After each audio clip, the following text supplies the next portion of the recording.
I grew up in New Jersey. I was an outdoor kid for sure. I spent all day outside every day, as much as I could. Skateboarding, fishing. I got my first drum set when I think I was about 6. My grandparents took me to Toys R Us, and they told me I could pick one present out to buy in the whole store until I finally picked a Animal from the Muppet Babies drum set. That was my first interest in music, I think. Then I got my first real drum set when I think I was about 10. I started playing that a lot too. When I couldn't be outside, I would be inside playing drums.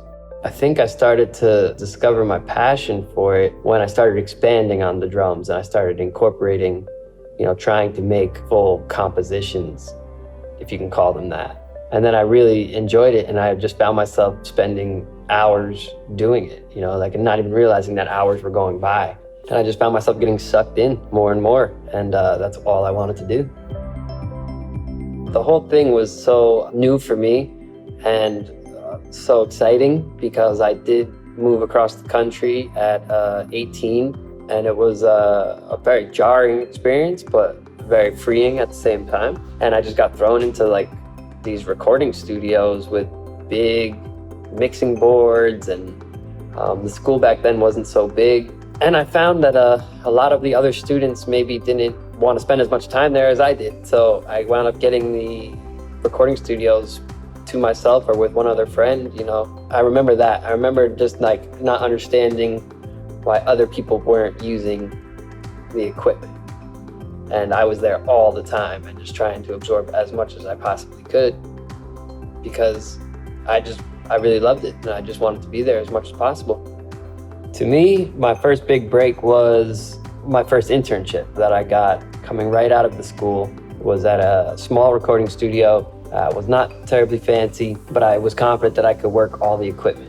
After a couple months of interning there, they wound up giving me the opportunity to record an actual session because the engineer wasn't available. And so they gave me the opportunity to do that. And that really is, to me, one of the biggest opportunities that I had that then I saw the most results. And from that session, I got more sessions and they wound up having me be the engineer there. And from there, I got brought to other recording studios. And then from there, I met more people and I got to learn from other people who were more advanced than me and other producers. I was just engineering at the time and I was learning what a producer actually was and seeing how the different type of producers worked. And I could kind of cherry pick of their techniques, which of them I liked, and I could kind of try to see if I could do it like them. And it just kept me in the studio, which got me more practice, which made me better and quicker. What has surprised me the most about working in the music industry? How far it reaches, how far a song can reach into the world. To me, that was always mind-blowing. You could travel around the world and all these people know your song that you wrote in a little room in Hollywood with a couple of your friends. That is always mind-blowing and surprising to me. I don't know what I thought would happen, but it wasn't that. I'd say the fact that I was able to do it and have a career like I had, not on my own, but it felt like it was created with my peers. It wasn't like some older person or gave it to me or anything was really given to us. It felt like we earned it on our own. I think I'm very proud of that.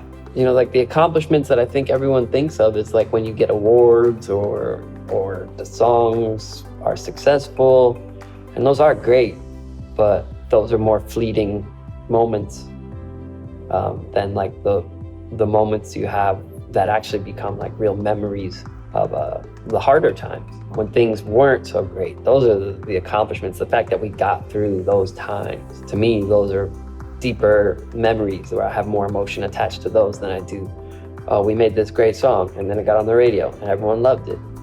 It's great, but it doesn't have the same emotional feeling that it does that we did this on our own, we went through hell, and then we got the songs on the radio. That's the smallest part at the end, but the other struggles and all the part that comes up to that is the part that I remember with the most fond memories.